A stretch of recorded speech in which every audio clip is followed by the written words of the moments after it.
Welcome to session 102 of the Worlds of Speculative Fiction. The author that we're going to be looking at this time is somebody who lived not far from where I'm currently filming this and where I live, Milwaukee, Wisconsin. And when I say not far, I mean literally just a mile or two up the road.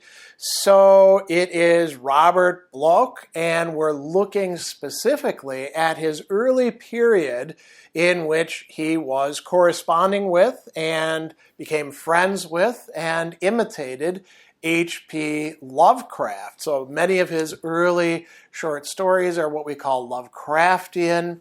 Now, Worlds of Speculative Fiction is a monthly series that started back in 2016 and has continued on with minor interruptions down to the present day. Originally, it was in person at the Brookfield Public Library, and then with COVID, we shifted online, so it has the current configuration you're seeing now. I produce a 90-minute to 120-minute video, depending on how much there is to say about the author, usually more than less. And we focus on examining the world building, the narrative universe, and philosophical themes in it. We also will often, if it's a new author like Bloch is to us, we'll look at biography. And biography is really important for this one because we are also looking at his connection to H.P. Lovecraft, who we've done some other ones on, and somebody else who we've done in the series, August Derleth, also from Wisconsin, but further west of here out in Sauk City. So we're going to talk a lot about this narrative universe that we often call the Cthulhu mythos, that Bloch was participating in by invitation as well as emulation of H.P. Lovecraft. Lovecraft himself was very happy to have other people writing stories that were taking up elements, ideas, deities, we could say, even characters, as we're going to see, from his own stories and then running with them and hopefully doing a good job. Now, Lovecraft did not call it the Cthulhu mythos. He actually preferred the term Yog Sothoth, which is kind of a funny term. And Bloch was very clearly involved with this early on in his writing career. Actually, we could say early on in his reading career that leads to his writing career through some interesting interventions, including those by H.P. Lovecraft. So what we do is we're usually looking at a set of books. We don't actually have any books that I can show you in hand because a lot of these short stories are compiled into volumes that are not all that easily or readily available, particularly the most famous one, The Opener of the Way. But there's a story to be told about that. I'm going to tell you these stories. We're going to look at some of the things that Bloch actually wrote, and we're even going to look at some things that Lovecraft wrote, both to and about Bloch, but also in response to Bloch, where he is a character in one of Lovecraft's stories, down to having the identical address that the guy had just up the road here in Milwaukee. So we'll always do a little bit of biography of new authors. Biography is going to be pretty important for this.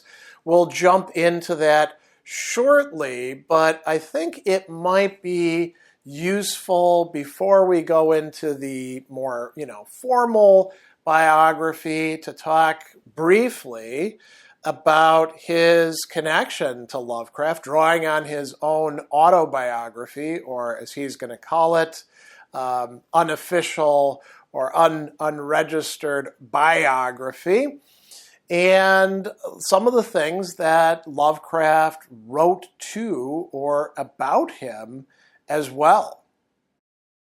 So I don't have a copy of The Opener of the Way, and a copy does exist about 2 miles from here, but it's in the rare book collections at the Milwaukee Public Library Central Branch. And I, of course, can't get my hands on that copy because they don't let it go out of the library, and I'm not about to steal it from the library. But I do have one book that I got my hands on that's quite illuminating in this respect, and it's called Once Around the Block, an unauthorized biography. It's actually an autobiography by the guy himself. And we're going to read just a few things from early on in it. He talks about reading weird tales. And he says, it was after our move to 620 East Knapp Street that I resumed my perusal of this periodical on a regular basis. Despite the economic effects of the Depression, weird tales still cost 25 cents, and that was one of the facts or figures of life I had to live with. Most drugstores and newsstands didn't bother to handle this exorbitantly priced pulp magazine. The Ogden Smoke Shop was about the only place I could purchase the current issue, and purchase I must, because it was impossible to just stand there and consume the entire contents of the magazine with one or both of the shop's proprietors plugging their ocular daggers into my back. The message was clear: I'd better buy because they would spare me no quarter.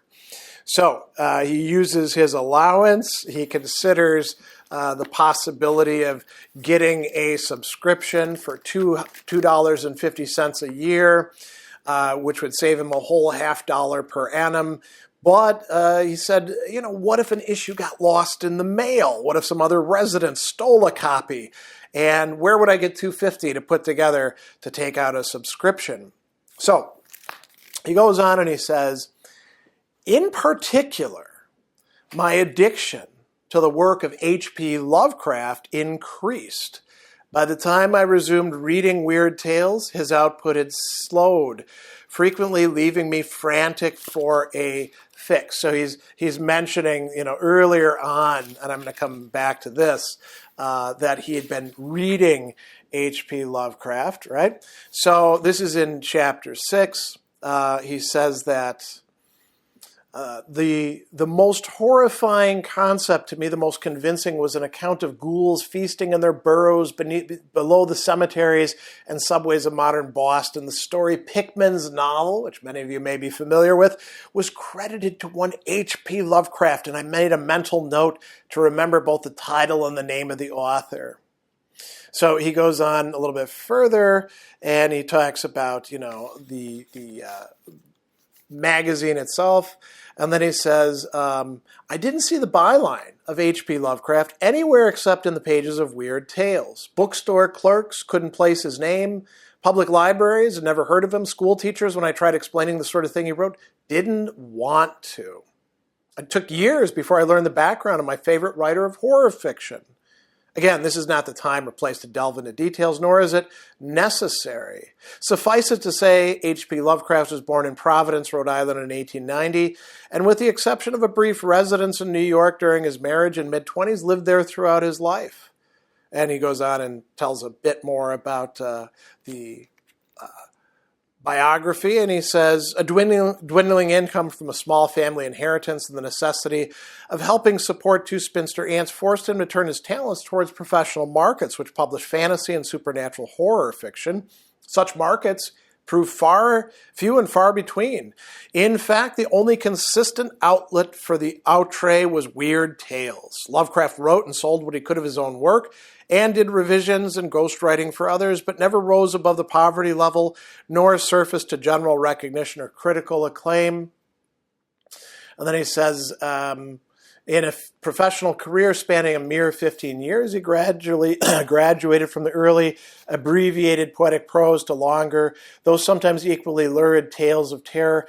Then about the time that I discovered him, he began a cycle of stories loosely linked to a common background, a cosmos of his own creation, based on what has become known as the Cthulhu mythos. His vision of a universe ruled by monstrous entities which once claimed Earth as their own had a persuasive paranoid logic. Lovecraft, a strict materialist, bridged the gap between fantasy and reality by the introduction of modern science into many of these tales.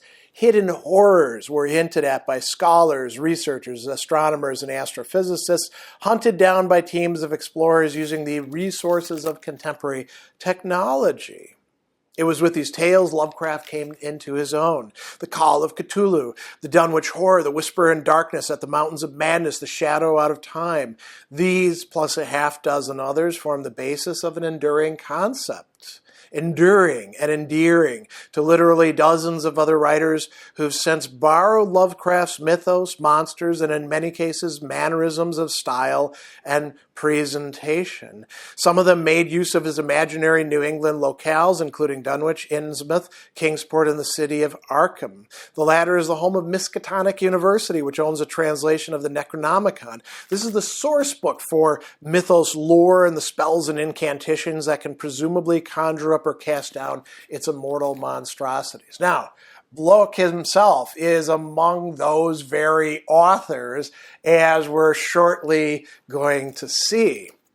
He says, Lovecraft had a lot of fun inventing the mythos, but some of the succeeding generations of readers tended to take it more seriously, right? Jumping back to this, he's now in the process of reading more Lovecraft, and something new happens. So he says, in the letter column of the magazine, longtime readers frequently referred to Lovecraft's stories which had seen publication long ago and had not been reprinted. As far as I knew, none of his work appeared in book form, though two of his efforts had received honorable mentions in annual anthologies purporting to represent the best short stories of the year. A fair number of back issues were still available from the publisher at cover price, but few contained the titles I was searching for. A Lovecraft junkie, as he describes himself. I was hungry for more highs. What could I do? And here's where the story takes a particularly important turn. As it has so frequently during a long lifetime, sheer stupidity came to my rescue.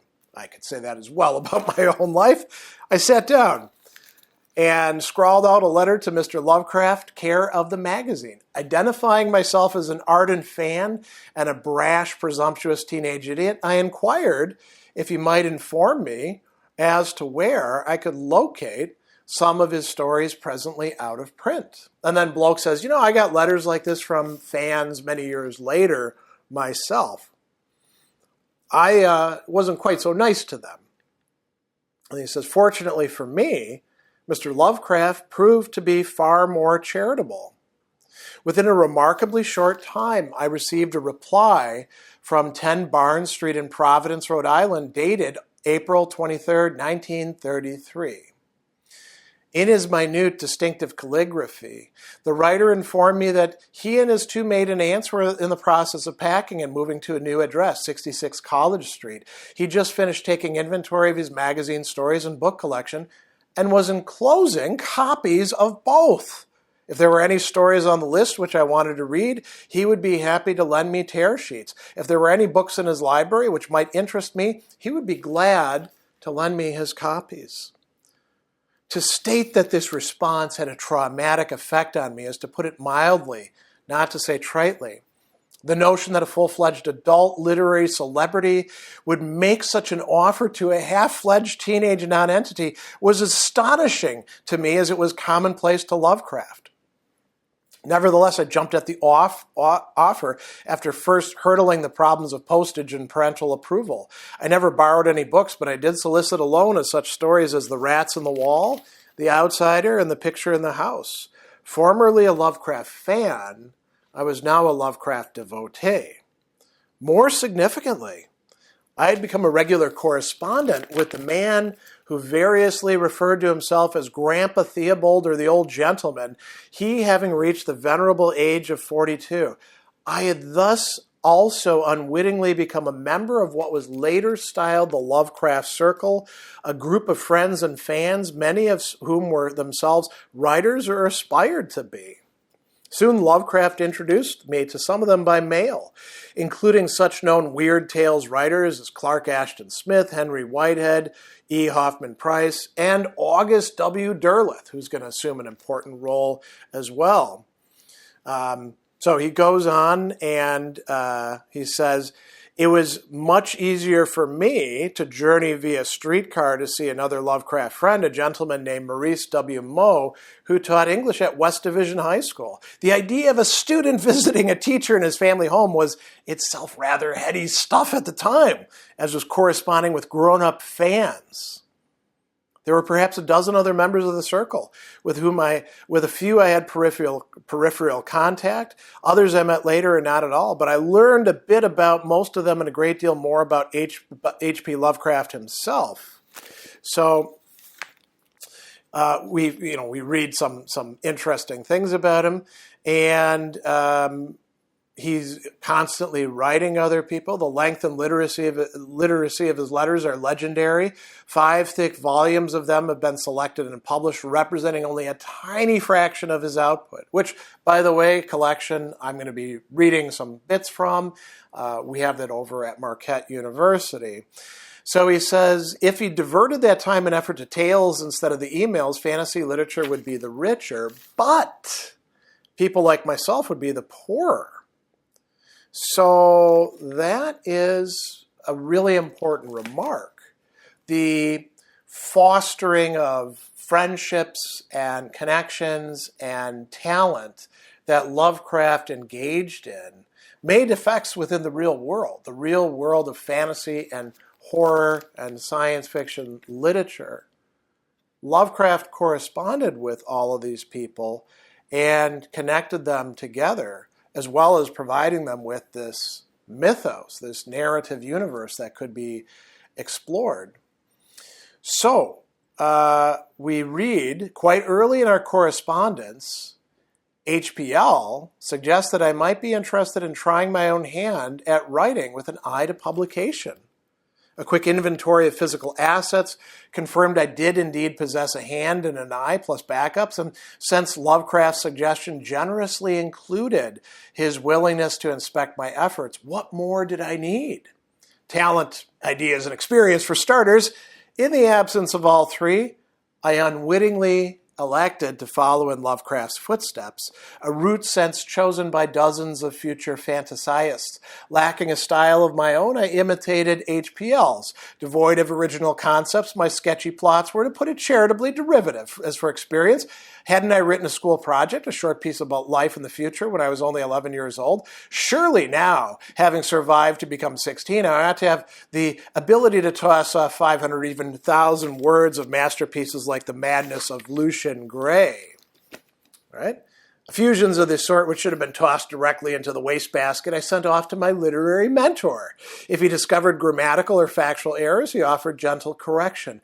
I must have perpetuated 4 or 5 such pieces over as many months, in return for which he offered encouragement instead of criticism.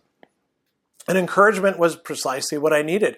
Early on at HPL's instigation, I sent one of my efforts to August Derleth, whose reaction was not quite as favorable. To put it bluntly, and he did, Derleth told me flat out I would never become a professional writer. And then he notes, as a matter of fact, it was to take 11 more years before my first hardcover book collection of short stories was published by August Derleth. Right? So he starts writing. And we're going to read a little bit later on that he joins the Milwaukee Fictioneers. And by this time, he's actually starting to place pieces that some of which are connected with Lovecraft. So we read this interesting bit about the Fictioneers. It was prior to this meeting with them, I told them I'd sold The Shambler from the Stars, a story in which Lovecraft himself appeared under a pseudonym and a heavy cloud of purple prose. Naturally, I'd written Mr. Lovecraft, asking him if I could use him as a character and incidentally kill him off. He not only agreed, but also sent me an official note of permission signed by a number of his Cthulhu mythos characters. And I'm going to bring that one up. I went to the library and checked out the correspondence. So it reads like this. To whom it may concern, this is to certify that Robert Bloch, Esquire of Milwaukee, Wisconsin, USA, a reincarnation of Mynheer Ludwig Prynne, author of De Vermis Mysterious, is fully authorized to portray, murder, annihilate, disintegrate, transfigure, metamorphose, or otherwise manhandle the undersigned in the tale entitled The Shambler from the Stars, in all caps. Signed, H.P. Lovecraft, attested by Abdul Allah Razed, Gaspard de Nord, translator, the Le Livre d'Ebon, Frederick von Uens, author, Unaussprechlichen Kulten, and, of course, Chocho Lama of Leng. So, quite a document there. But there it is in Lovecraft's letters. And Bloch will take him up on that. And later on, we're going to look at that story, Lovecraft's response story, and then a much later story by Bloch that also does that. So there's a good story about that here. Shortly after my story appeared, one of the readers wrote to the letter column of the magazine and suggested Lovecraft would retaliate with a sequel. So we'll look at that. Now, he's going to say, following my Lovecraft pastiche, meaning, taking on Lovecraft's style as best as he could, it was time to move on. Not yet confident enough to shake off the influence of his style, I could at least explore fresh subject matter. After a slow start, I wrote a yarn dealing with druids, although at that time I'd never met one. Then I wrote a story about ghouls, though I'd never met either one of those either, and didn't until much later when I went to work in Hollywood.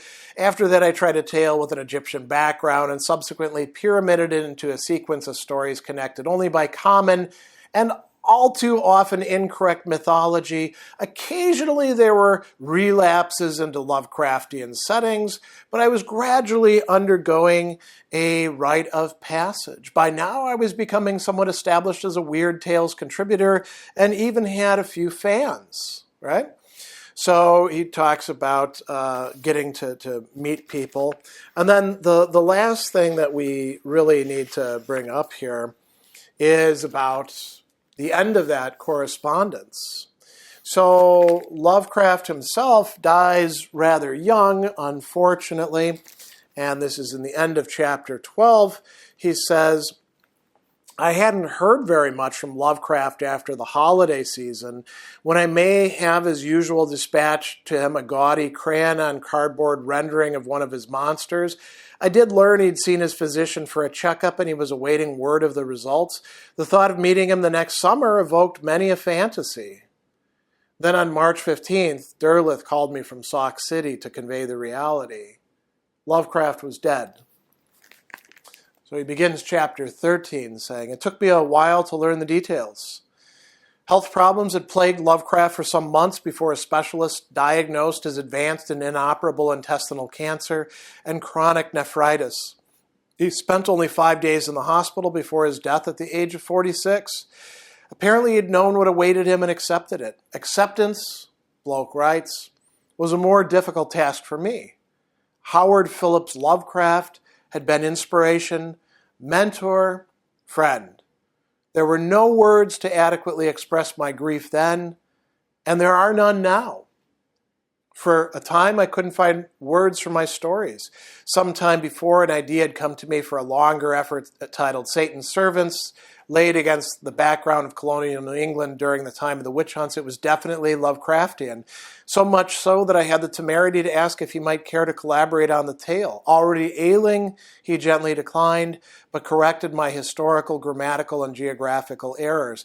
He even sent a map of New England on which he'd indicated possible locales from my imaginary place names.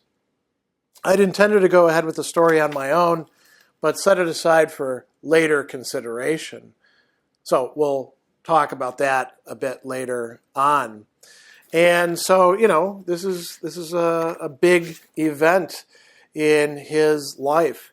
He does also talk about, this is in chapter 14, I was beginning to realize the need to develop a style less reminiscent of Lovecraft's, and while I was at it, it would be necessary to abandon his pretense that genteel amateurs were somehow superior to money-grubbing professionals. The way things stood now, I decided it was better to be a live grubber than a dead gentleman. Changing my style wasn't easy. I had no Rumpelstiltskin to sit down and grind out stories for me overnight while I slumbered.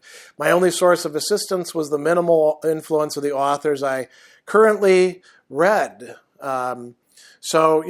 He's going to talk about writing more in Weird Tales, in Amazing Stories, and in a number of other places as well. And so we can say that kind of brings his, well, at least it seems to bring his Lovecraftian era to an end. Although he's going to write more stories later that will take up that theme, and even a novel as well. So now, all that said, we probably should do a more proper biography. We've looked at a little portion of his time, and then we'll jump right back into Bloch and his connection with Lovecraft. We should make some attempt, given that it's the first time that we're treating this author, to provide a biography. This is not going to be a comprehensive one because the guy lived to be 77 years old and did so much that we don't want to take up too much of our time with it. But let's go through some of the highlights. And I will also mention and recommend, if you want to know more about Bloch and you want a pretty good, humorous, decently comprehensive study of what was going on in his life, his unauthorized biography, Once Around the Bloch, From Weird Tales to Hollywood, this is what you want to check out. So, that said, Bloch is born in Chicago in 1917, at the ending of, our entrance into the First World War, to Raphael Bloch, who's a bank cashier, and Stella Loeb, who is a social worker. And they live in Chicago for, about 12 years after his birth. They're going to end up relocating to Milwaukee. Something important happens before that, actually a whole bunch of things he talks about in his autobiography. He's a precocious kid, he's learning, he's reading, but the thing that I'll mention here is something we've already brought up. In 1927, he first encounters the magazine Weird Tales, and that's where he first reads H.P. Lovecraft, and he becomes a fan already back then as a 10-year-old. They move to Milwaukee, in part because Ray loses his job through some, let's call it some unsavory stuff that happens that he gets blamed for but is actually not responsible for at the banks, which makes it difficult for him to get hired again. And so they move here into Milwaukee, actually just up the road from where I'm filming. And Stella is becoming the main bread earner because Ray has to take whatever work he can find.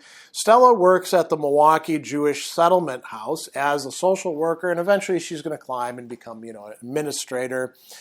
Bloch eventually is going to finish up his education here in Milwaukee. He's going to go to high school where he engages in drama, which is, great, preparation for what he's going to do, and he's writing. He publishes a first story, not in a professional thing, but in the school literary magazine, and he resumes reading Weird Tales, and we find that while he's still in high school, in 1933, that's when he sends that first fan letter to H.P. Lovecraft that begins their voluminous correspondence that will happen over the ensuing 3-4 years from then. Lovecraft will, write him, read his work, give him suggestions. They have a lot of interesting back and forth that they're engaged in. And he has his first publication, not in Weird Tales as he wanted to, but elsewhere, as we're going to talk about later. That's Lilies. And he graduates high school in 1934 as well. Shortly after that, he's going to visit August Derleth in Sauk City, which is further out west in Wisconsin.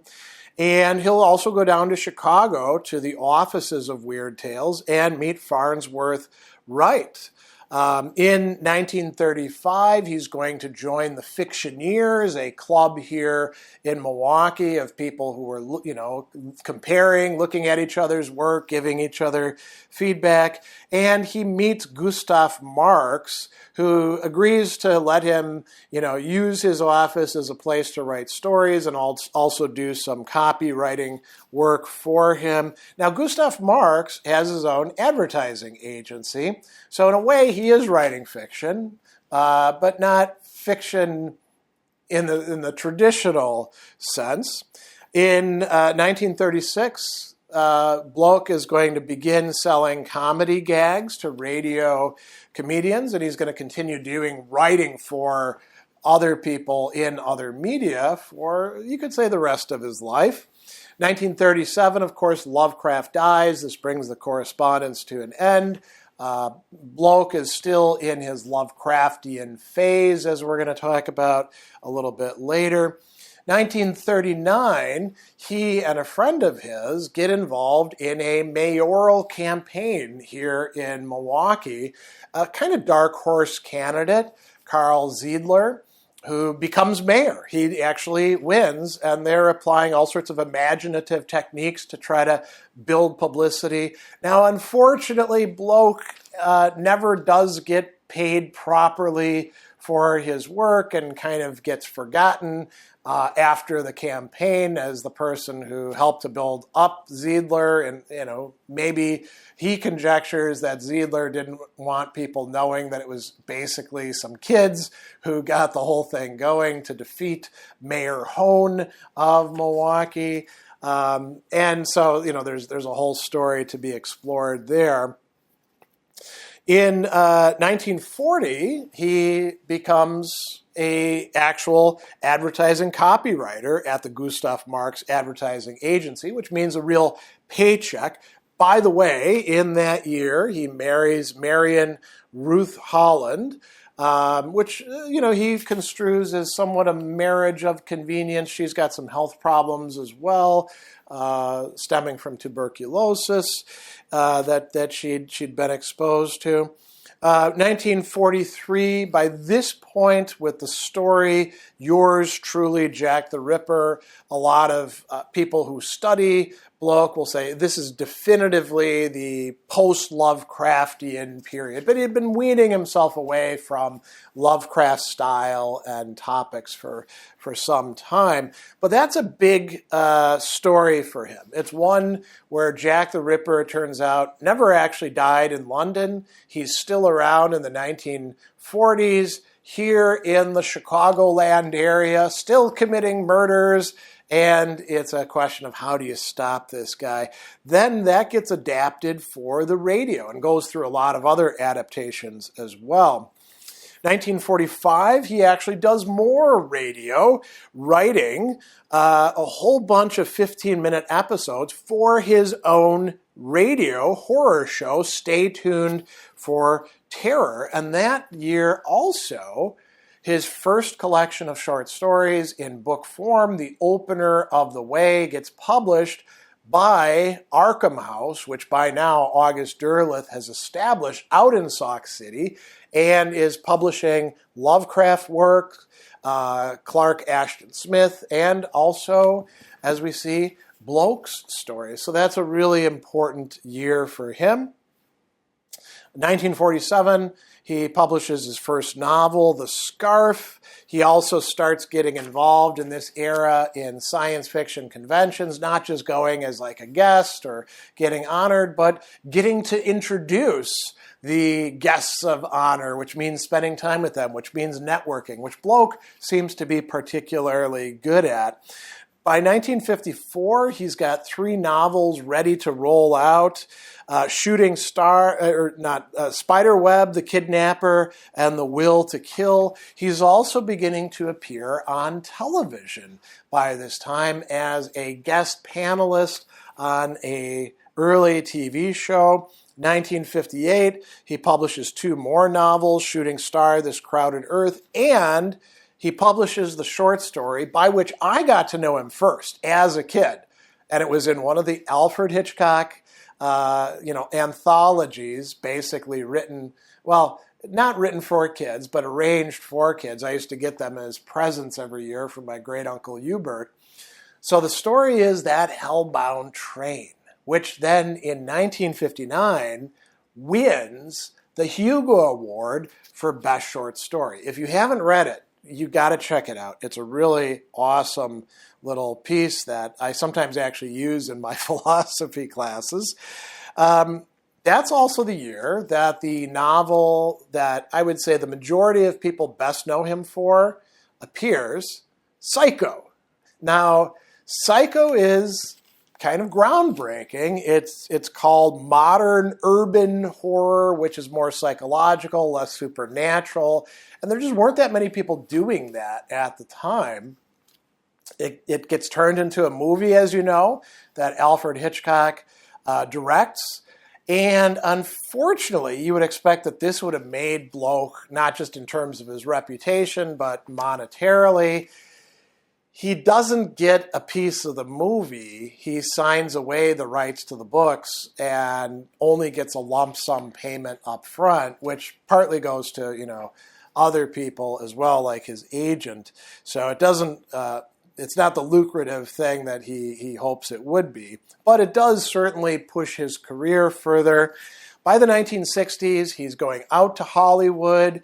He is not only still writing novels, short stories, engaging in the science fiction horror domain, but he is also writing television scripts, and he's doing screenwriting for movies as well. And so these include some pretty cool things. Alfred Hitchcock Presents, some of the Hammer films, the horror things that were so emblematic of the 60s and 70s. And, this is going to continue on for the rest of his life. Obviously, he slows down towards the end. He dies in 1994 of cancer. On the way in the 1960s, as I mentioned, he marries, he's going to marry Eleanor Alexander, a widow, after he gets divorced from Marion. And they're going to continue on the rest of that time. He wins a whole bunch of awards. There's far too many to list. You can easily look them up. And there's so many adaptations of his stories, of his novels that wind up in film, in radio, in television, even adaptations in drama of things like The Shambler from the Stars. I'm not sure how you would turn that into a play, but apparently somebody did. He will die in 1994 of cancer at 77 years old, having made a vast contribution in many different respects to the domain of horror and science fiction, leaving a vast legacy behind. Before we look at the slew of Lovecraftian, and in some cases non-Lovecraftian, but sometimes shown to Lovecraft, stories that Bloch will write in this early period, I thought it might be kind of fun to look at just a little bit of the correspondence between the two that we've already mentioned. So there are a lot of letters. They're not all there in the selected letters, 5 volumes, but there's some that I think kind of stand out, and there's features of them as well that I want to signal. So 1933, he writes, Robert Bloch, this is Lovecraft, and he calls him Bloch, B-H-O-B-L-O circumflex K. So he's giving him a Lovecraftian name, like a character in his stories. And he says, snaps of me at your age would be excellent material for the comic papers, and without the aid of any Napoleons had a rubber cigar. Incidentally, I used to be a great hand at rigging up, having a whole makeup kit of bushy beards, fierce mustaches, slouch hats, daggers, pistols, and other appurtenances of the desperate characters towards which my youthful fancy inclined me. Right? And a little bit later he says, someday when in a comedy mood, I'll send you a snap of Grandpa taken in the 1922 to 1924 period. And he's talking about himself there. And he says, yours by the dark lore and elder sign ECPL, right? Or H, rather. E''CHPPIL. It almost sounds like something out of one of his stories as well. And he's going to use that sign on, sign off in the others as well. Here's a longer letter, which I'll excerpt from, again, to Robert Bloch. It says, you astonish me when you say you dream but twice a year. I can never drop off for a second, not even my easy chair or over my desk, without having dreams of the most vivid sort, not always bizarre or fantastic, but always clear and lifelike. I never dream of recent everyday things, but tend to hark back 30 years or more to my boyhood, which was by all odds the happiest period of my existence. In 9 dreams out of 10, I'm a kid in short trousers at my birthplace, with my mother, grandfather, and other departed kinsfolk and friends alive, right? And he goes on a little bit further, and he says, I have occasionally boldly fantastic ones which make good, weird, fictional material. Only last night, I was with a party of silent, apprehensive men armed with some peculiar occult device like an ankh or crux ansata, climbing up ladders and picking a precarious way over the huddled, sagging roofs of a rotting and incredibly ancient town in search of a vague being of infinite and incredible evil which had been affecting the inhabitants. Once, in the light of a leprous waning moon, we saw it, in italics, a large, black, crouching thing about the size of a dog and roughly resembling one of the Notre Dame gargoyles. In the end, it escaped us in a peculiar fashion. Our leader, it seemed, was a very distinguished young man on horseback who did not climb up the roofs as we did at his orders. All at once, as we chased the thing from roof to roof and made it cringe at the sight of our shining metal ankh, it spread rudimentary bat wings and launched itself as our leader. As he bestrode his pawing horse far below us, looking down, we saw the blasphemy merge itself plastically and hideously with the handsome form of the mounted captain, till in an instant there was what one being where two had been, a shocking hybrid thing clad in the silken robe of our captain, yet having in lieu of a face only the black, large-eared snout of our evil entity. It looked up and leered, squealing things we could not understand, then galloped off on the horse that had been our leader's. We were in confusion, clambering bewilderedly down to the snowless but slightly frozen ground, when I awaked. That's all there was to it. Not enough for a story, but typical of the sort of dream I have every week or so, perhaps twice a week. Yours in the black rite of Yadith, ECPL, right? And now, interestingly, that element, that merging, the snout, the face, that's going to show up in one of Bloch's Lovecraftian stories. We go on as well. Another letter addressed to Robert Bloch. And he talks about being distrustful of the legal and oratorical type of mind whose prime skills is bringing others to a given point of view. This type has a fatal tendency to become devoted to a given cause or object rather than the absolute impartial and non-human truth. So that when some unexpected sleight of evidence alters the validity of a case, the oratorical defender sometimes sticks to the old position blindly, merely because he has come to think of it as his, instead of following the evidence in the interest of truth and therefore defending the new position as firmly as he formerly defended the old. So, interesting point of view there that he's expressing to Bloch. He also says, I prefer written argument as well to oral arguments, as the former is always more rationally and maturely conceived and far more dependent on the real strength of its case than the latter, right?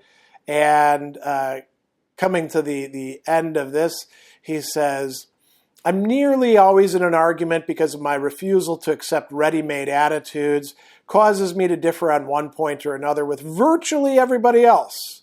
People usually accept opinions in groups, largely as matters of fashion, so that he who believes one certain thing generally believes a fixed set of others. Not because they're really connected, but because through unanalytical inertia, they customarily go together. Thus, a conservative in aesthetic standards is without reason expected to be a conservative in theology, while a radical in economics is equally without reason expected to be equally radical in every phase of sociology and politics. All this conventional expectation seems very unjustified, unrealistic, and asinine to me. I try to derive my basic standards from nature and common sense. Yours in the Black Seal, ECPL. So, some interesting advice being imparted from the older mentor to the young writer. Now, here he's going to address Bloch in a different way. Ludwig, dear Ludwig. Why dear Ludwig?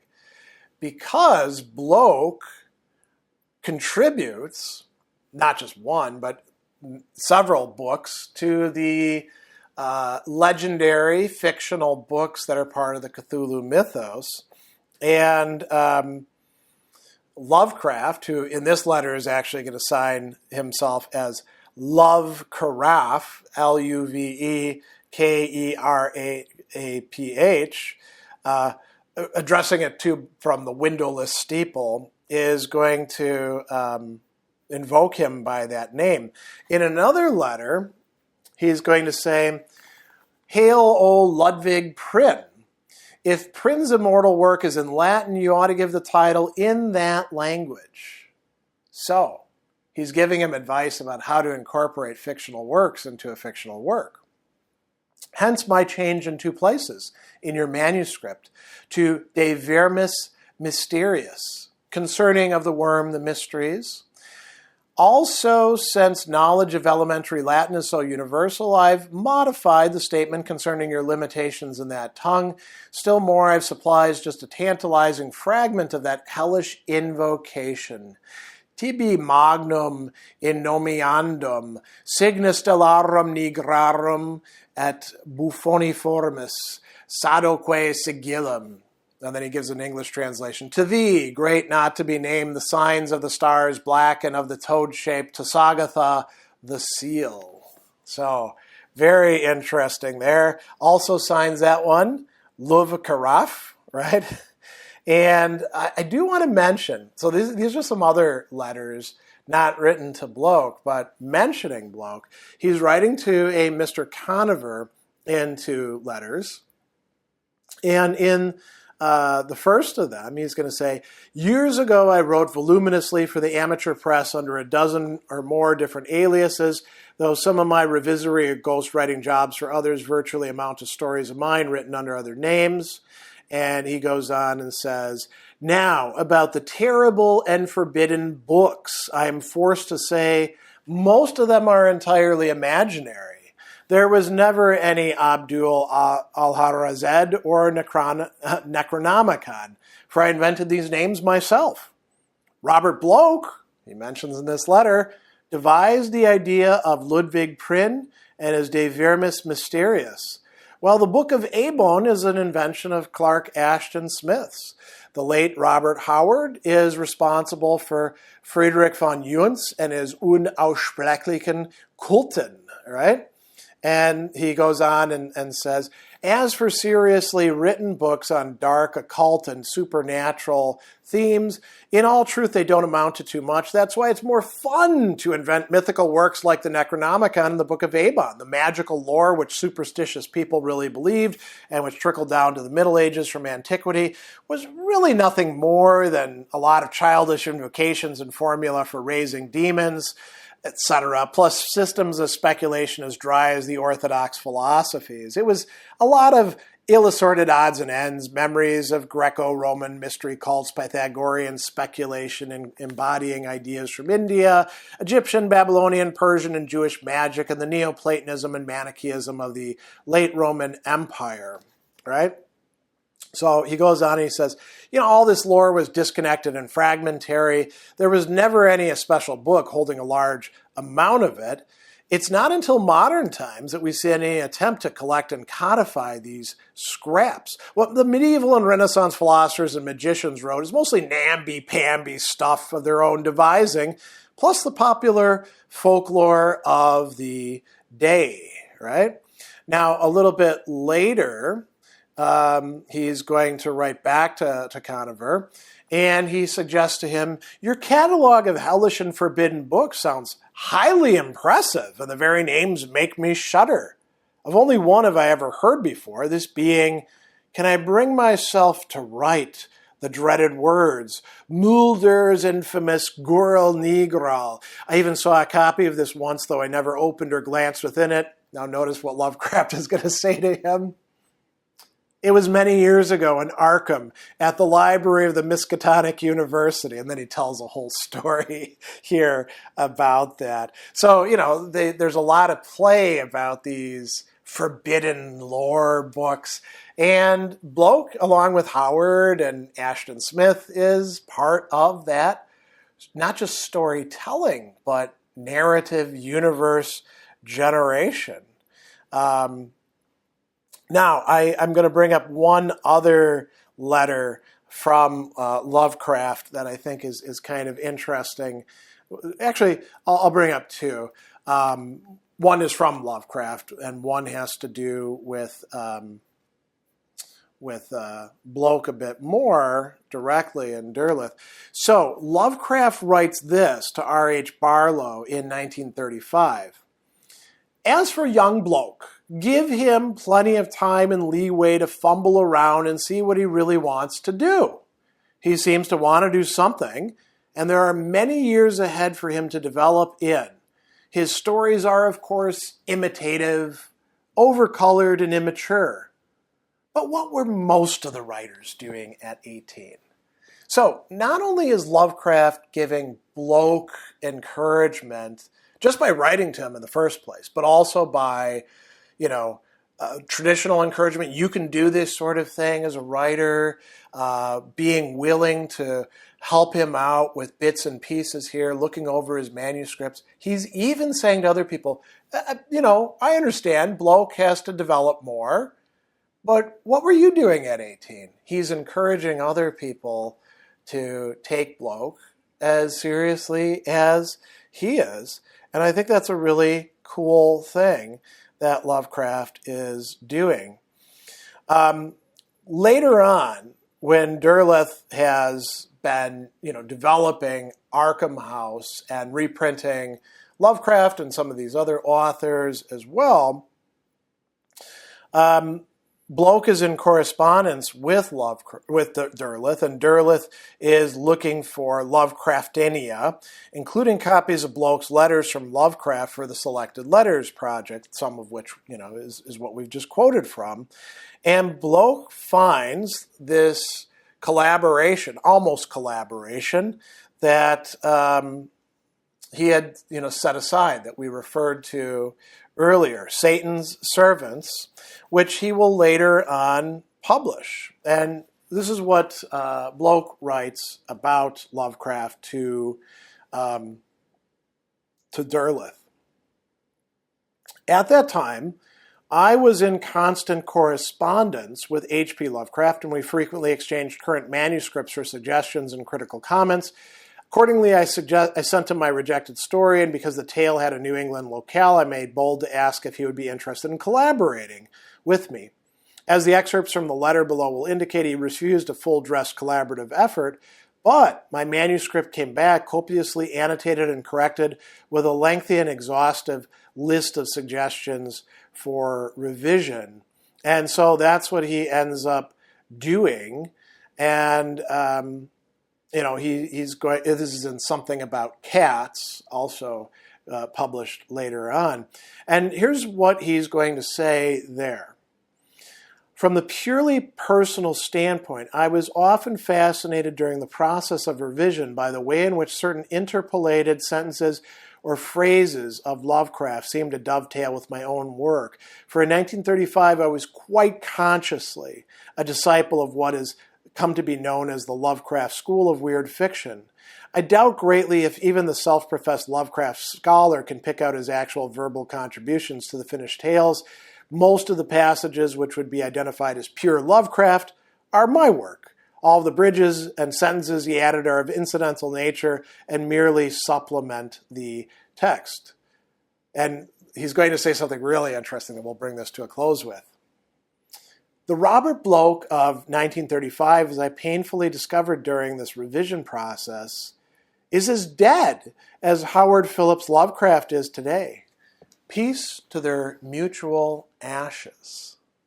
Isn't that a fascinating way to make sense of his earlier, very engaged phase with H.P. Lovecraft, which continues to influence his work, really, much later in his life. So in order to understand a bit more fully what we mean by Bloch's Lovecraftian tales, I think it's good to go through them and talk about some of them in at least a summary form and then talk about why they figure into this. Now, you've heard me mention already the opener of The Way, which is the first book of collected short stories published by Arkham House. Unfortunately, there's not a lot of copies of that around that you can get your hands on, but that's the first place where a lot of these stories are going to be situated outside of Weird Tales or certain other places as well. Opener of the Way is published in 1945. Arkham House will also publish another book of stories by Bloch in 1949 called Something About Cats and Other Pieces. And then some of these will be gathered together as well in later collections like Mysteries of the Worms, Early Tales of the Cthulhu Mythos, published in 1981, or in his volume, The Early Fears, from 1994, very late on. So the first stories that he writes, The Lilies, The Laughter of a Young Ghoul, and Black Lotus, Bloch submitted all of these to Weird Tales, and the editor, Farnsworth Wright, said, nope, none of these. So he does manage to find a home for Lilies in a semi-professional magazine, Marvel Tales, in 1934. Black Lotus gets published in Unusual Stories in 1935. And interestingly, how do you know that that one is Lovecraftian? Well, it mentions Al-Harazed, the mad Arab, who apparently had reasons for his madness, right? But the Black Lotus is also invoking something that I think Conan fans are very familiar with, that Robert Howard had brought out, the Black Lotus. By the way, in 1934, Bloch in Weird Tales he writes a letter that criticizes Conan, and it gets published as A Crack at Conan. And it says, Robert Bloch of Milwaukee writes, the present issue of Weird Tales is rather remarkable in that the short stories by far excel the longer ones, a fact which each successive issue makes more evident. Conan is rapidly becoming a stereotyped hero, but I was greatly pleased with Francis Flagg, a real writer with something to say. I'm awfully tired of poor old Conan the Cluck, who for the past 15 issues has every month slain a new wizard, tackled a new monster, come to a violent and sudden end that was averted, incredibly enough, in just the nick of time, and won a new girlfriend, each of whose penchant for nudism won for her a place of honor, either on the cover or on the inner illustration. And so, it's kind of funny. And this is going to actually raise some hackles among Conan fans, right? And there's like an open invitation.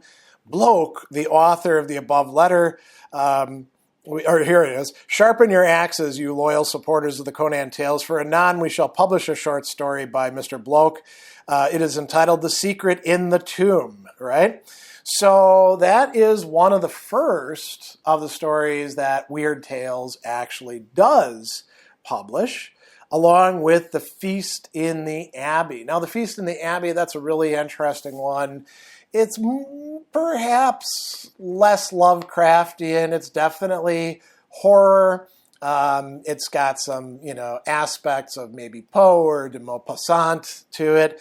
But The Secret in the Tomb, seems, somewhat Lovecraftian, in part because it's going to feature one of the legendary, i.e. fictional books that Bloch, as we've talked about already, contributed to the Cthulhu mythos, De Vermis Mysterious. It also places it, as we do, on the virtual bookshelf with the Necronomicon and the Book of Abon. Why? Because the narrator studies all of these, and his ultimate end is escaping his not dead ancestor in the tomb. So there's a lot of aspects of horror there. Then we get the suicide in the study. And this is a very interesting one because we have a character who's a modern-day wizard attempting to split his good self from his bad self, so obviously playing around with the Dr. Jekyll, Mr. Hyde formula. But who gets mentioned in it? Lovecraft, a fictional priest of Bast from ancient Egypt. Bast, the cat goddess, right? Lovecraft loved cats, and Lovecraft is how Lovecraft signed some of his letters. Then we get The Shambler from the Stars in 1935. Now, this one, indeed, very Lovecraftian, and guess who dies in it? Well, H.P. Lovecraft himself, not named as such, but this is the one that Bloch asked permission to kill Lovecraft off in a story about, and was granted that sort of imprimatur letter signed by Lovecraft, as well as by some of Lovecraft's fictional characters. We're going to talk more about the Shambler of the Stars shortly.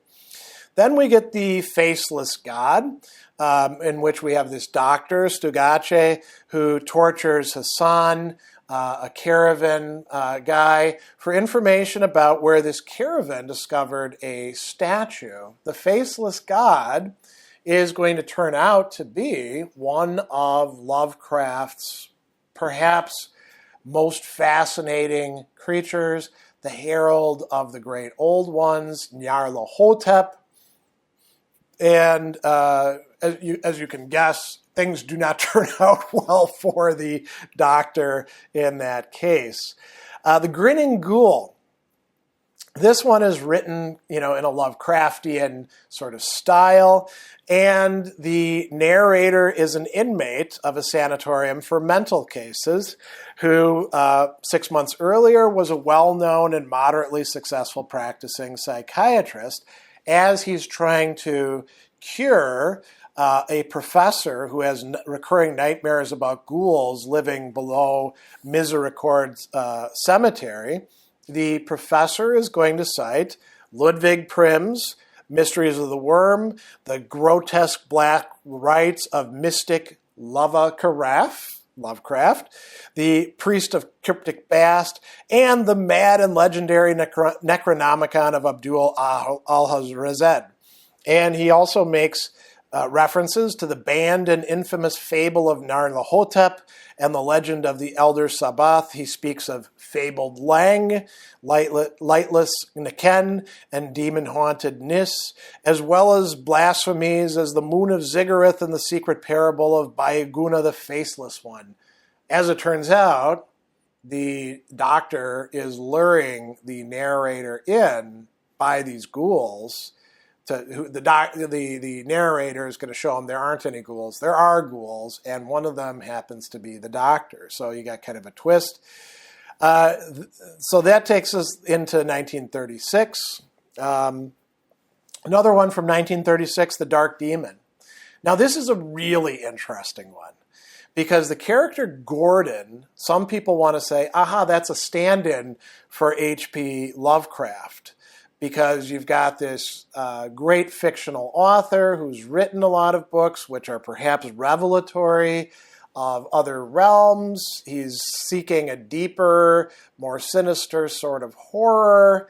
And he is going to start communing with something that is called the Dark One, or the Demon Messenger, who some people want to say is Nyarlathotep, but perhaps is a different one. And this Dark Messenger has chosen the character, Gordon, to be the messenger of his word. And once again, we get these books referenced, the Necronomicon, Mysteries of the Worm, Book of Abon. But Gordon also, who dreams all the time, we saw this in a letter that Lovecraft was talking about, he gets all of his ideas through this very lucid dreaming, insists that he had prior knowledge of Azazeth and Yuggoth before learning they appeared in these books, and could describe Nyarlathotep and Yog-Sothoth from actual dream contact with these allegorical entities. Now, how do we know that Gordon isn't H.P. Lovecraft? Because H.P. Lovecraft is mentioned in the story as somebody other than Gordon. So there's a possible what H.P. Lovecraft could have been, and H.P. Lovecraft, the actual author. Opener of the Way.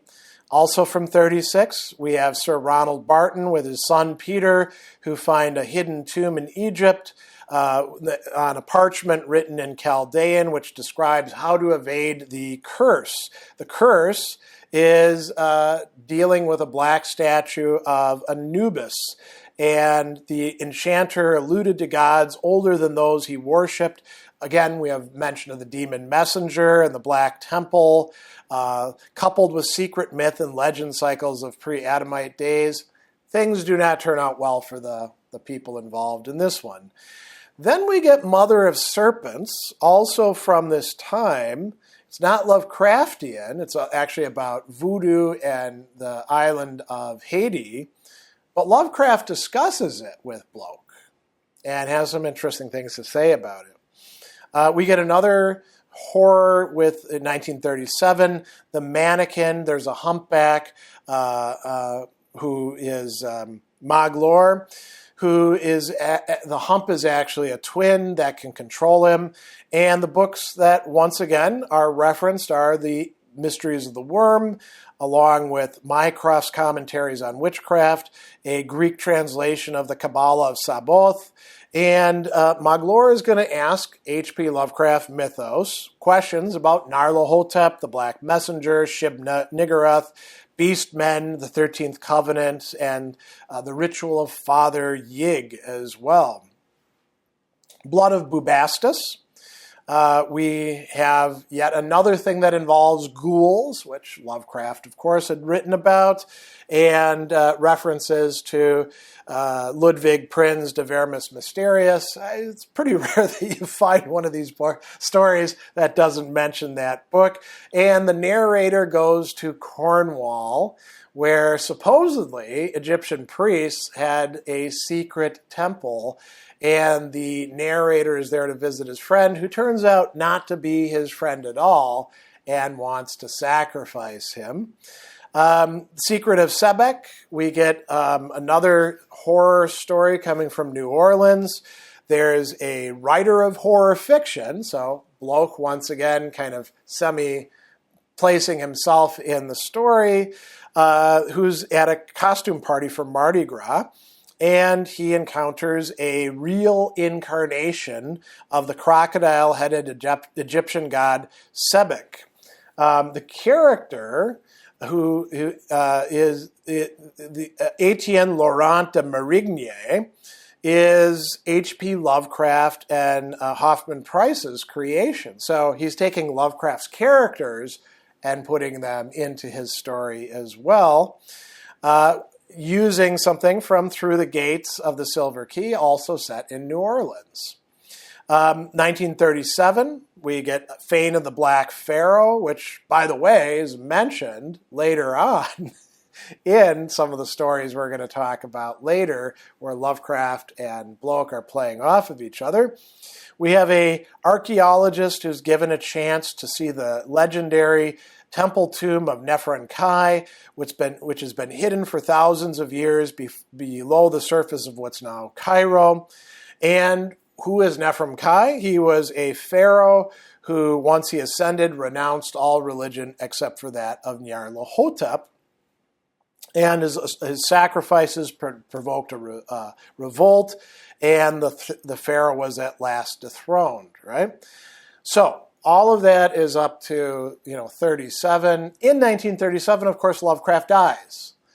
And then we get one of the weirdest entries, a visit with H.P. Lovecraft. And you might say, well, wait a second, Bloch never did visit Lovecraft. Yes, it's a work of fiction.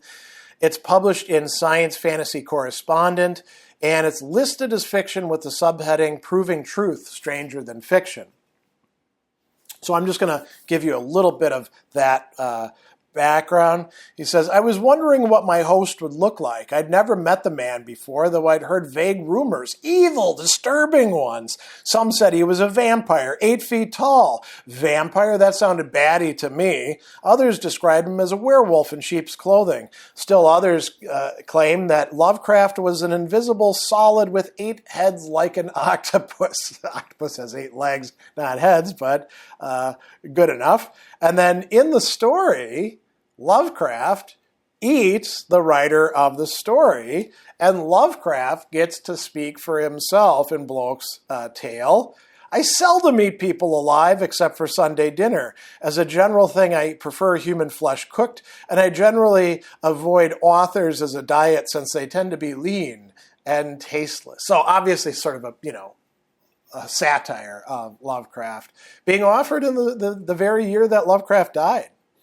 Then we get some further ones. Eyes of the Mummy. We have Professor Whedon seeking an unnamed narrator to join him in an Egyptian venture. This time he's going to go to Egypt, where a priest of Sebek was mummified along with precious jewels, which turn out to be in his eyes. And there, again, we have consciousness transfer going on and the Egypt theme, something that Lovecraft had, discussed in various stories of his own. Return to the Sabbath, which is not really that Lovecraftian, but is worth mentioning because of the horror aspect. There's a producer who, in between burlesque films, sees a movie called Return to the Sabbath with an actor who he has to track down, Carl Yorla, and they hire him. And they want him, because he's so convincing, to be the actor in a new horror movie. So they bring him to Hollywood. Turns out the movie was pretty real. And he was part of a black mass satanic cult who follow him to Hollywood and kill him. While he's dead, he acts in the movie, and then they find his corpse later on. It's not exactly Lovecraftian. It maybe shows a little bit of departure from that. Bloch starting to get his own legs, but there's also definitely the horror aspect to it that Lovecraft stories give us. And we do sometimes have in Lovecraft stories corpses who are still moving around. Then we have one that's definitely a takeoff on Lovecraft, The Sorcerer's Jewel, 1939. We have David Niles, a photographer obsessed with the idea that the modern camera could photograph dream worlds and blend fancy with realities. He hires the narrator as a technical advisor because of his interest in mythology and the occult, and they manage to get a hold of a jewel, the Star of Sekhmet, very ancient but not costly. It's ground turned into a camera lens, and through it they can see horrible things. They can see a reality that we can't see. Now, if you know Lovecraft's works, doesn't this sound similar to the story From Beyond, which was written in 1920 and first published in 1934, the very year that Bloch contacts Lovecraft? It's not exactly the same story, but it's the same basic idea there, that if we could see reality as it truly is, it would horrify us. Then we have some others as well that are going to come up later on. He's not going to totally abandon it. There's that Satan's Servants, which was a story that he was writing with Lovecraft's input, published in 1949. The Unspeakable Betrothal, it's attached to the Cthulhu mythos. Avis Long is obsessed with creatures from her dreams and the window in her bedroom, and it turns out that they come from Yuggoth, which is described as not beyond the rim of stars, but between it. Shadow from the Steeple, which we're going to look at shortly, reprises The Haunter from the Dark by Lovecraft, in which he does what? Kills off Robert Bloch of 620 East Knapp Street. Blake is Bloch, right? And so this is the third and final story in a trilogy, which started with The Shambler from the Stars, and then The Haunter of the Dark. And so, we get some really interesting stuff that turns out to involve Nyarlathotep once again. Notebook found in a deserted house. An orphan goes to stay with his aunt and uncle on their farm, and strange events deep in the woods begin to happen. And his adoptive parents, their cattle disappear. He tries to walk to the nearest town, encounters a man who claims to be a cousin coming for a visit, escapes with the mailman on his buggy, but they get ambushed by a Shoggoth, a Lovecraftian creature. The mailman dies, and he stumbles across a sacrificial altar and witnesses a cult murdering his aunt and uncle, and he flees. And then, much later, we're going to get a novel, Strange Eons, which got pretty well panned, unfortunately. 1978. Bloch actually listed it as among his favorite novels. The book is dedicated to H.P. Lovecraft, who dedicated himself to other outsiders and gave to them a silver key. He's talking about his own connection with Lovecraft. The title is a reference to a couplet from The Nameless City by H.P. Lovecraft, that which is not dead, which can eternal lie, and with strange eons even death may die, which also shows up in other places. So Strange Eons, it features a painting mentioned in Pickman's model, and the Starry Wisdom sect from The Haunter in the Dark, and the later Shadow from the Steeple, right? So what we find is we've got a novel. Well, what if Lovecraft was actually right? What if he was conveying to us the truth?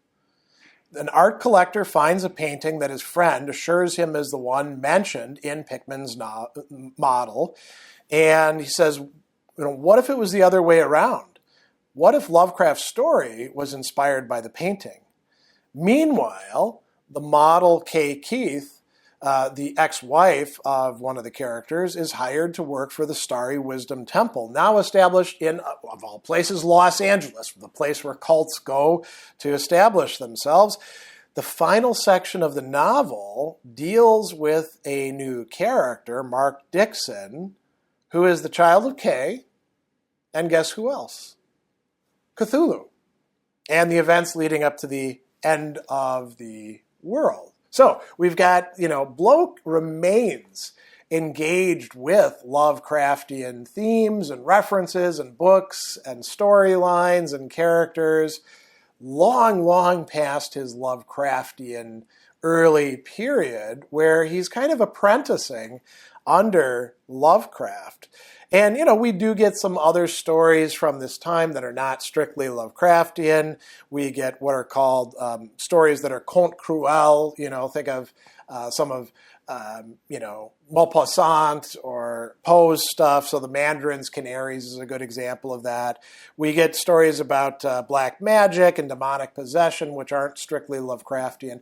And we also get some that are about the circus in particular. And I think those are Blochian rather than Lovecraftian as well. But you notice that, in this period from the mid-30s going to, roughly about 1940, lots and lots of Lovecraftian influenced stories.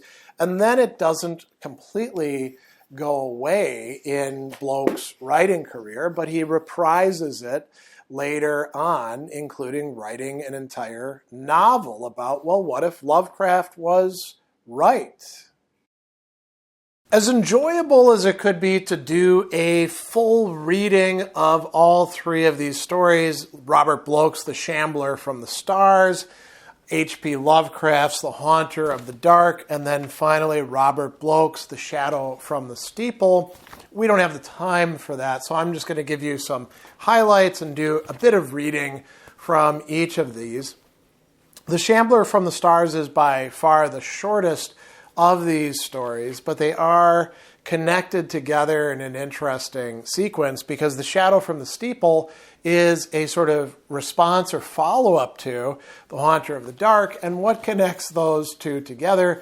Well, in both The Shambler from the Stars and The Haunter of the Dark, some sort of terrible thing tears apart, kills, renders asunder, whether in terms of physicality or one's mind, the not narrator as such, but the object of the story, you might say. And the object of the story in the first one, The Shambler from the Stars, is indeed H.P. Lovecraft, as we're going to see. And The Haunter of the Dark is Lovecraft's response to that, where it is Robert Bloch, who is killed instead. And then we're going to have yet a third character in The Shadow from the Steeple.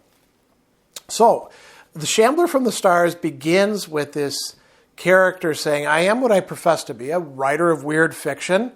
I have been enthralled by the cryptic fascination of the unknown and unguessable, the nameless fears, the grotesque dreams, the queer, half-intuitive fancies that haunt our minds.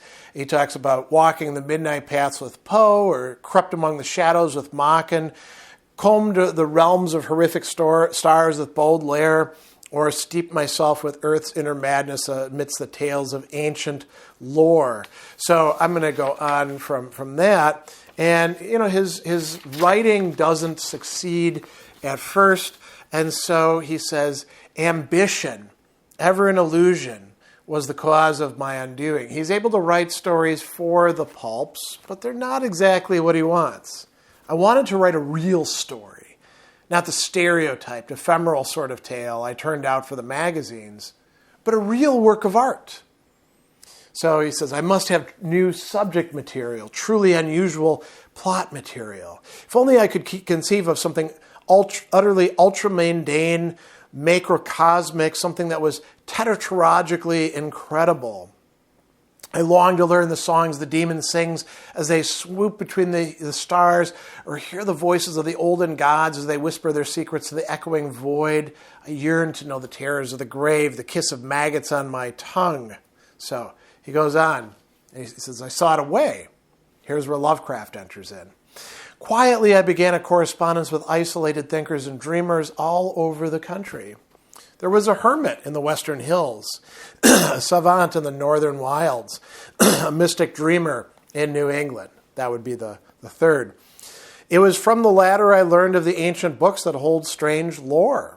He quoted guardedly from the legendary Necronomicon, spoke timidly of a certain Book of Abon that was reputed to surpass it in the utter wildness of its blasphemy. And then he says, at length, after much pressing on my part, he reluctantly consented to furnish me with the names of certain people he deemed able to aid me in my quest. He was a writer of notable brilliance and wide reputation among the discriminating few. So the writer begins a postal campaign, and the replies he receives are unfriendly, hostile, right? So he decides to go to bookstores. I began a crusade trying to find the Necronomicon, the Book of Abon, or the disquieting Cultes de Ghouls. Milwaukee was barren ground. That's where he's starting from. Chicago became my next hunting place. And in an old shop on Dearborn Street, he finds a black volume, De Vermis Mysterious. So he says, I bought it for $1. It was by Ludwig Prynne, a strange character, alchemist, necromancer, reputed mage. Right? He attributed his sorceress learning to the years he'd spent as a captive among the wizards and wonder workers of Syria. And he is talked about as having invisible companions and star-sent servants. So for years, he was notorious through the countryside. Many a pilgrim came to him for prophecies, horoscopes, the dubious service of his potions, filters, and talismans. And then he is taken by the Inquisition. Searching soldiers are going through his stuff. And while in prison, he pens the morbid, horror-hinting lines of De Vermis Mysterious, right? So he knows this volume's history, and he says, but it's in Latin. I can't translate Latin. So I write to my friend. I'll take it east. He was a student of the classics. Would be less likely to be shocked by the horrors of Prynne's baleful revelations. So he says, yes, of course I'll assist you. Now, here's where Lovecraft enters in. Providence is a lovely town, right? So he joins his friend there, and he begins to tell him about the volume's history. His friend unwraps it, and then he says, maybe we shouldn't do this. This is evil knowledge. Who could say what demon-dreaded lore these pages might contain, or what ills might befall the ignorant one who sought to tamper with their contents? So I was a fool. I overruled his objections with vain and empty words. Let us at least gaze into the contents of our prize. So his friend begins to read it. His eyes gleamed with a feral light. His cadaverous profile grew intent as he pored over the moldering runes. Sentence thundered in a fearsome litany, then faded into tones below a whisper as his voice became soft as a viper's hiss. I caught only a few phrases now, for in his interpretation he seems to have forgotten me. He was reading of spells and enchantments. I recall allusions to such gods of divination as Father Yig, Dark Han, and serpent-bearded Baiatus. Then, it came quickly. He turned to me in great agitation. He asked me if I remembered the legends of Prynne's sorcery and the tale of the invisible servants he commanded from the stars. Then he told me the reason. He'd found an orison or spell, the very one Prynne had used to call upon his unseen servitors from beyond the stars. Let me listen while he read. So, in Latin, he reads a long and sonorously sinister invocation. Tibi magnum in nomiandum signa stellarum nigrarum et bufianiformis sadoque sigillum. Right? The croaking ritual proceeded. It stabbed my soul with exquisite pain. And then the summons was answered. Scarcely had my companion's voice died away in that little room before the terror came. The room turned cold. A sudden wind shrieked through the open window, a wind that was not of earth. It bore an evil bleating from afar, and at the sound my friend's face became a pale white mask of newly awakened fear. Then there was a crunching at the walls, and the window ledge buckled before my staring eyes. Out of the nothingness beyond that opening came a sudden burst of lugubrious laughter, a hysterical cackling born of utter madness. It rose to the grinning quintessence of all horror, without mouth to give it birth. The rest happened with startling swiftness. My friend began to scream as he stood by the window, scream and claw wildly at empty air. His body rose unsupported from the floor and began to bend outward to a back-breaking degree. The second later came the sickening grind of broken bones, right? The thing is killing him. My friend was shrieking, his sagging body dangling in space, bent backwards as blood spurted from the torn neck, spraying like a ruby fountain. The blood never reached the floor. It stopped in midair. Laughter ceased. A loathsome sucking noise took its place. What was this vampiric monstrosity? He says, a metamorphosis was taking place. The body of my companion became shrunken, wizened, lifeless. It dropped to the floor and lay nauseatingly still, but midair another and ghastlier change was taking place. A reddish glow filled the corner by the window, a bloody glow. Slowly but surely, the dim outlines of a presence came into view. The blood-filled outlines of that unseen shambler from the stars. It was red and dripping, the immensity of pulsing, moving jelly, a scarlet blob with myriad tentacular trunks that waved and waved. There were suckers on the tipsy appendages. They were opening and closing with ghoulish lust. The thing was bloated and obscene, a headless, faceless, eyeless bulk with the ravenous maw and titanic talons of a star-born monster. Then it leaves, and it takes the book with it.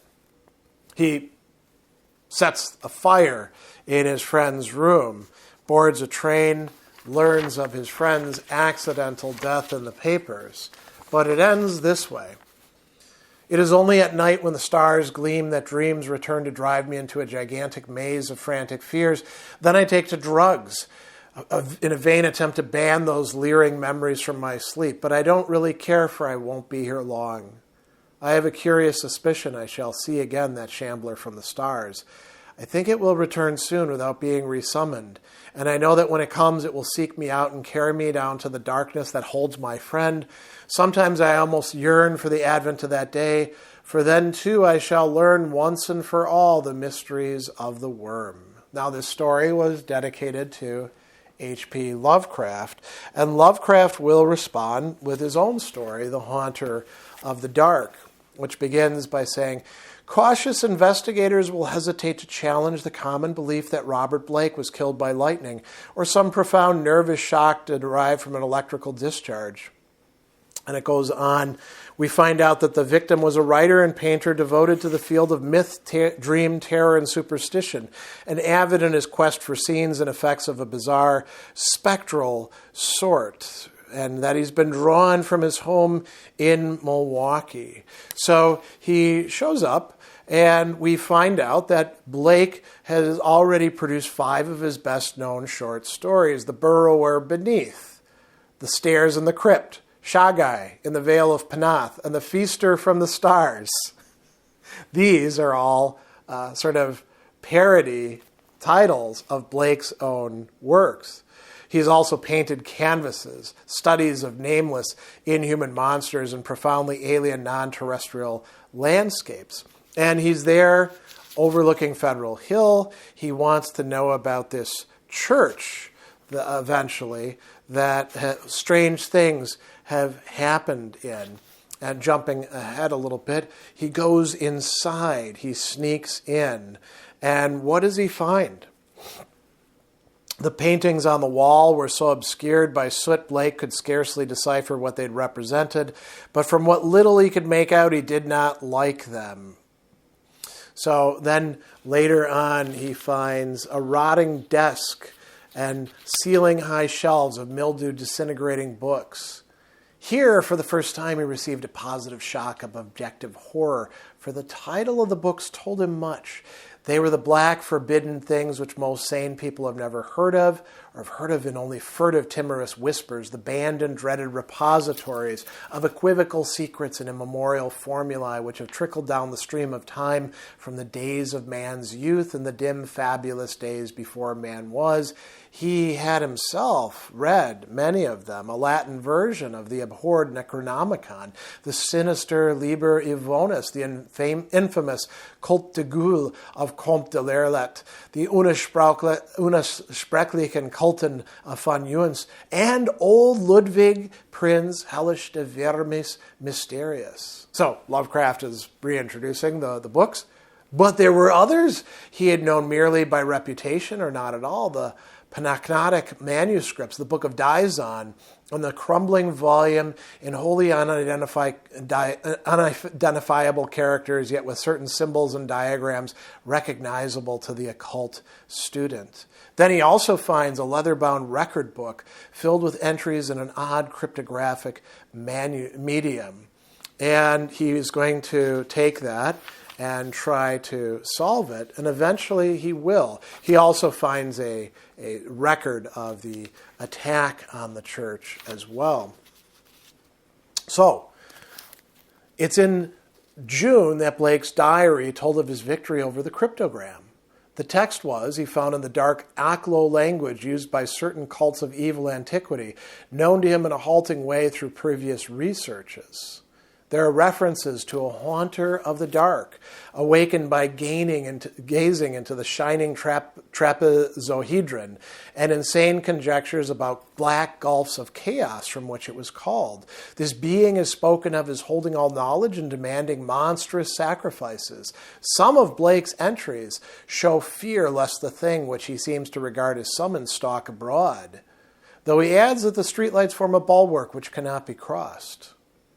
Of the shining trapezohedron, he speaks often, calling it a window on all space and time, tracing its history from the days it was fashioned on dark Yuggoth, before ever the old ones brought it to earth.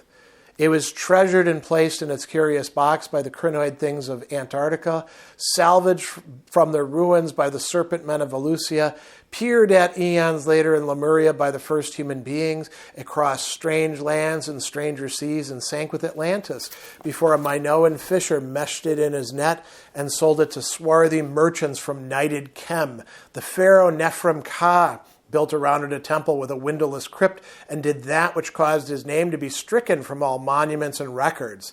Then it slept in the ruins of that evil fane which the priests of the new pharaoh destroyed, till the delver's spade once more brought it forth to curse mankind.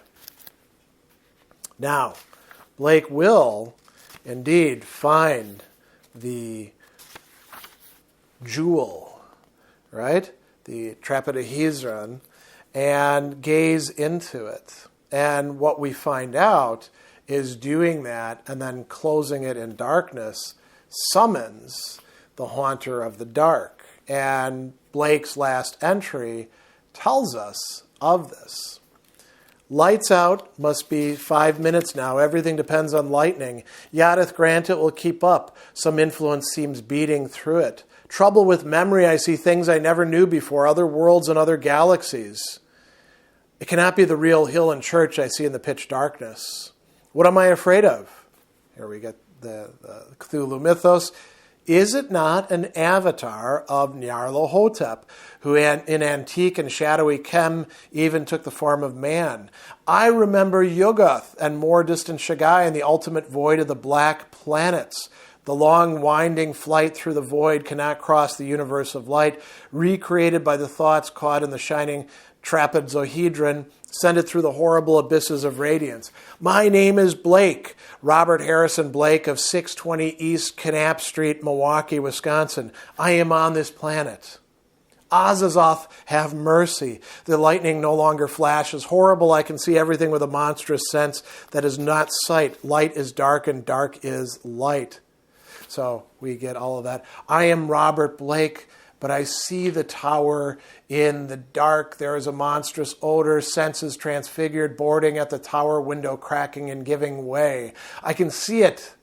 Yog-Sothoth, save me, the three-lobed burning eye. And that is where his diary breaks off. So Lovecraft has killed Robert Blake, or Robert Bloch, to whom this story is devoted as a way of sort of answering him. Now, in 1950, Bloch will respond, after Lovecraft has been dead for over a decade, with The Shadow from the Steeple.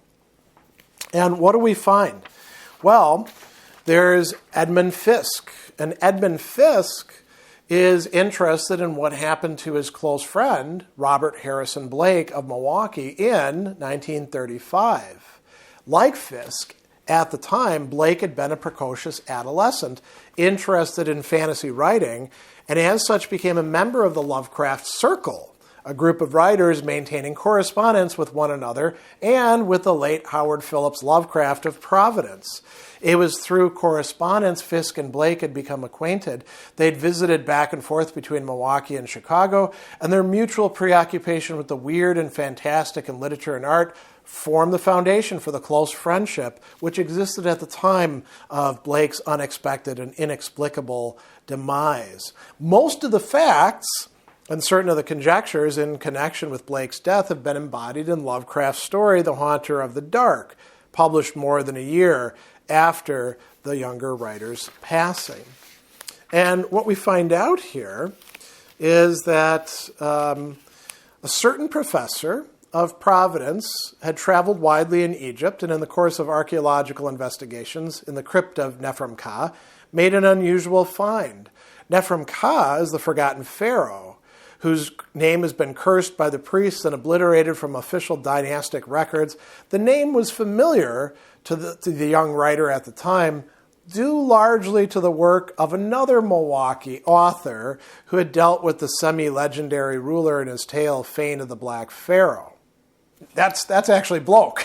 So Bloch is, at this point, casting Blake as not being him, but there's also another, Bloch involved in this. So I'm going to skip ahead a bit. There's all of these, sort of atmospheric discussions and the admittedly fictionalized account of Blake's death recorded by H.P. Lovecraft. So Fisk was unaware of Blake's exploration of the ruined church, and he wrote Lovecraft for an explanation.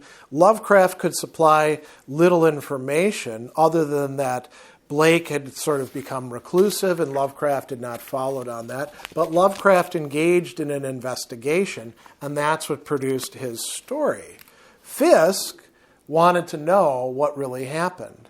And we hear, bear in mind one salient fact. All three of these men, Lovecraft, Blake, and Fisk, were professional writers and students of the supernatural or the supernormal. All three of them had extraordinary access to a bulk of written material dealing with ancient legend and superstition. Ironically enough, the use to which they put their knowledge was limited to excursions into so-called fantasy fiction, but none of them, in the light of their own experience, could wholly join their reading audience in scoffing at the myths of which they wrote. And we find out that Lovecraft learned more than what he put into his magazine story, but then Lovecraft dies. Fisk then is going to follow up and tries to find the other people who are involved in Lovecraft's story, only to discover that almost all of them have died. He does find Sergeant William Monahan, but he finds out that the other policeman who was involved has died as well.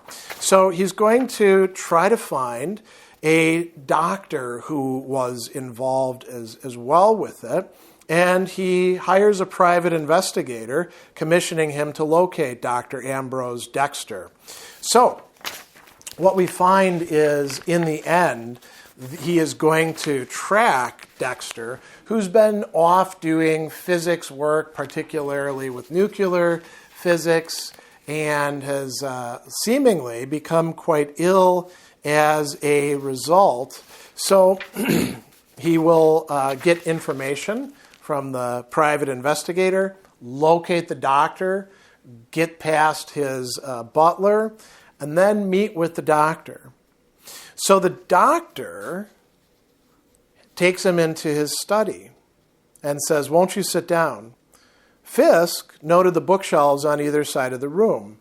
The size and shape of several volumes immediately engaged his rapt attention, so much that he hesitated before taking a seat and instead inspected the titles of the tomes. What are they? Well, the De Verimis Mysterious, the Liber Ivonis, the Necronomicon. And he says, "Well, you must have found the books in the church, right?" Dexter says, "Yes, I found them. I didn't want them to fall on the hands of the authorities." And then he's going to ask him about, what actually happened and what the shining trapezohedron was doing. So the doctor says, "I took the books, I took the trapezohedron, and I chartered a boat and dumped the thing into Narragansett Bay where it could not possibly harm mankind. The lid was up when I dropped it, for as you know, only darkness can summon the haunter, and now the stone is eternally exposed to light." Fisk, however, realizes that something's amiss. And he says, "Why are you afraid of the dark, doctor?" And he says, "It's the shining trapezohedron, isn't it? When you threw it into the bay, you acted too hastily. You didn't remember at the time that even if you left the lid open, the stone would be surrounded by darkness at the bottom of the channel. You looked into the stone just as Blake did and established the same psychic linkage. And when you threw the thing away into perpetual darkness, the haunter's power would feed and grow. That's why you left Providence, because you were afraid the haunter would come to you. And so he says, I actually think the haunter did come to you, but it didn't kill you. It used you. That's why you fear the dark. I think in the darkness you look different, more like the old shape, because when the haunter came to you, it didn't kill you, but instead merged. You are the haunter of the dark. There is no Dr. Dexter. There hasn't been any such person for many years now. There's only the outer shell possessed by an entity older than the world, an entity that is moving quickly and cunningly to bring destruction to all mankind, right? And then he says, Lovecraft wrote in parable and allegory, but he wrote the truth, especially about Nyarlathotep. And the doctor says, everyone knows that's just pure invention, part of the Lovecraft mythos. And he says, I thought so until I found the clue in his poem. And at the last from inner Egypt came the strange dark one to whom the fellows bowed, right? And why is he dark? Because of atomic radiation. And he goes on and he says,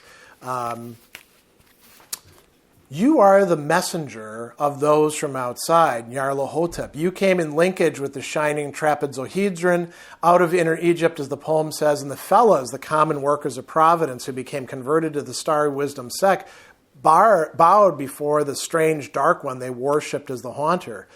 You threw the trapezohedron into the bay, and from the sea came this noxious birth, your incarnation in the body of Dr. Dexter.